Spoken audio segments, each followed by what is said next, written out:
My name is Alvaro Polar, and in this video I'm going to solve a problem about continuous charge distribution in one particular case where the charge density is not constant.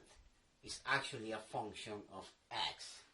And the problem is about a line charge with insignificant thickness. This approach, insignificant thickness, is actually valid when the dimensions of the length is so large compared to the thickness that we can actually assume that the thickness is not considered. So, in order to solve this problem, we place our coordinate system right on the left side of this line charge.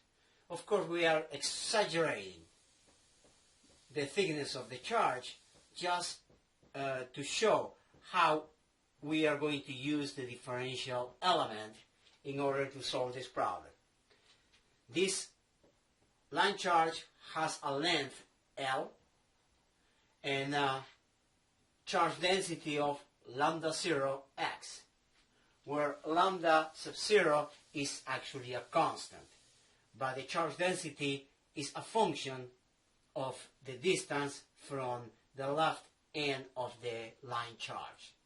So we need to find the electric field at point P, away from this charge, and place, as the figure shows, on the above the line charge, right on the edge of on the left edge of the line charge. So, in order to solve this problem, since it is continuous charge distribution and non-uniform charge density, we have actually another piece of information that is given. The distance from the line charge to point P is actually B. We have this piece of information, B, and that's it. How are we going to approach the problem? The first step, as all these charge continuous charge distribution problems should start, is defining lambda as dq over dl. In our particular case, we have the length of this line charge right on the x-axis. So in this case, we are going to say that dl is going to be equals to dx. It's going to be represented by dx because it's right on the x-axis. So this formula is actually going to be replaced. Lambda will be dq over dx. Now, we always are going to try to solve for dq. Why? I'm going to explain it here. If we need to find the electric field at this point, at this just a point in space, okay, and when it is when the task is to find an electric field at a point in space, we just imagine that we are going to put up this charge, which is a very, very small charge, positively with positive sign, and we're going to place it at a point P, and then based on that we're going to calculate the effect of the electric field. So the electric field at this point is actually defined like that. Case of E, which is the constant that we all know, then dq, if I write dq, this is going to be dE over r squared r hat.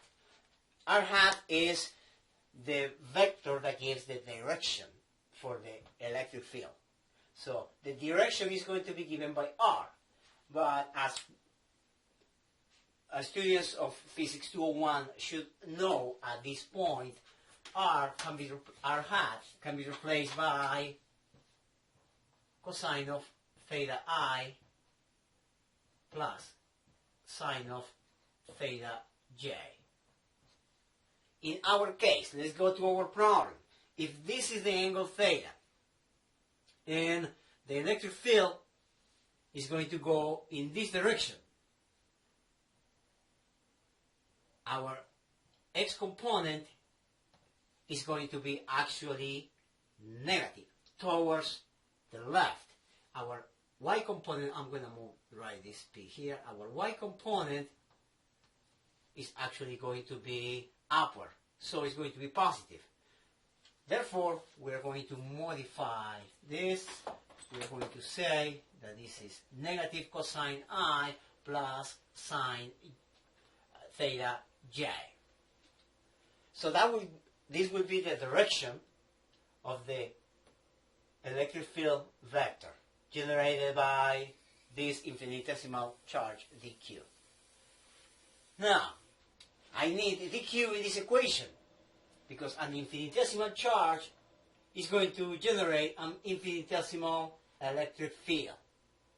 And the infinitesimal charge is right here. And this infinitesimal charge, dq, is actually represented by what? By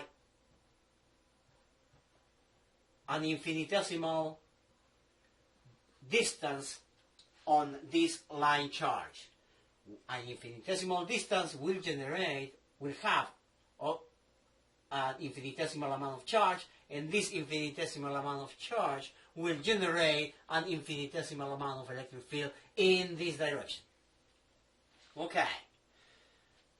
So dq, we need dq. So from this equation, we are going to say that dq is equal to lambda dx. But lambda is a function of x. So here's where we need to replace. Lambda is going to be replaced by lambda sub 0 x. And then dx. Lambda sub 0, of course, is a constant. And x dx will actually be the variable that we will have to integrate later if we replace dq by this expression. That's what we are going to do now. dE is going to be equal to what? K sub E is a constant. I'm going to replace dq now. Lambda sub 0 x dx over r squared. What is r in our problem? R is the distance between the charge and the point P. The distance between the infinitesimal charge and the point P in our geometry is actually from here to here.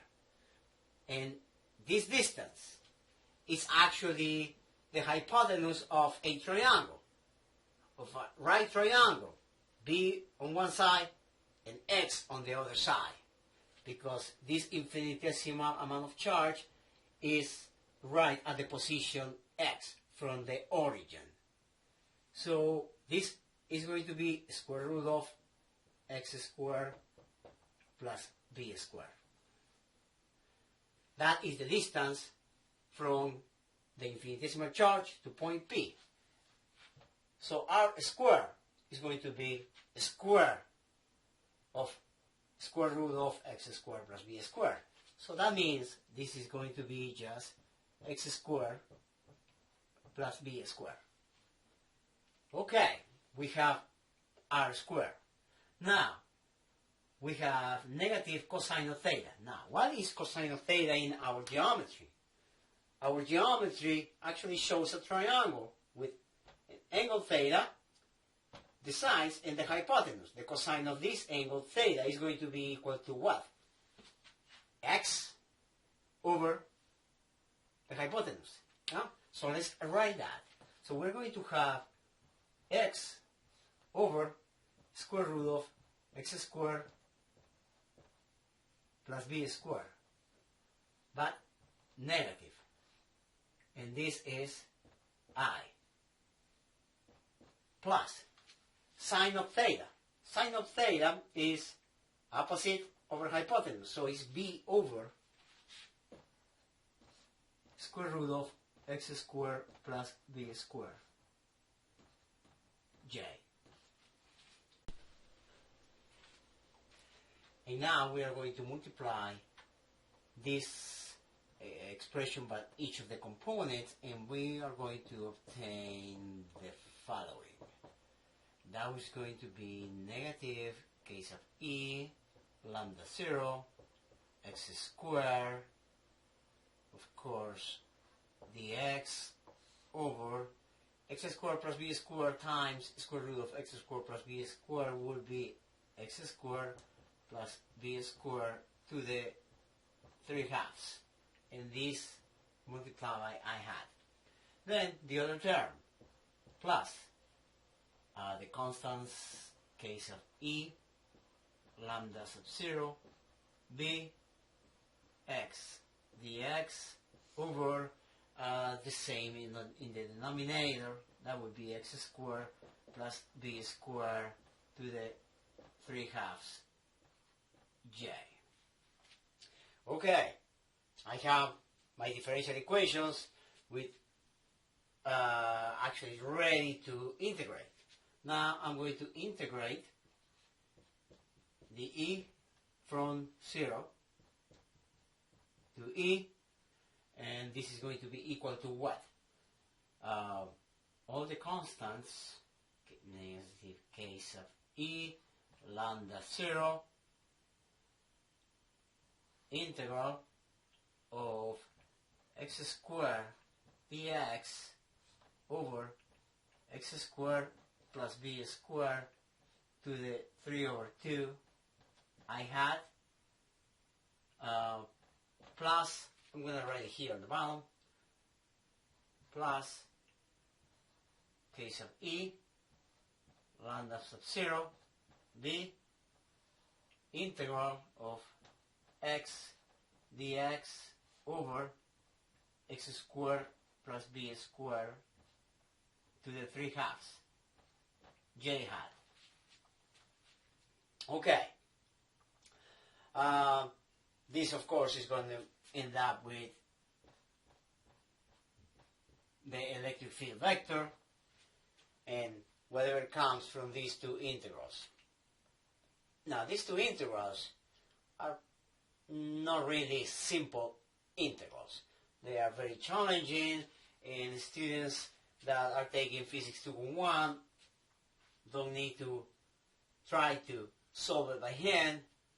The solution for these integrals are actually in the back of the book, or it can be found in integral tables. So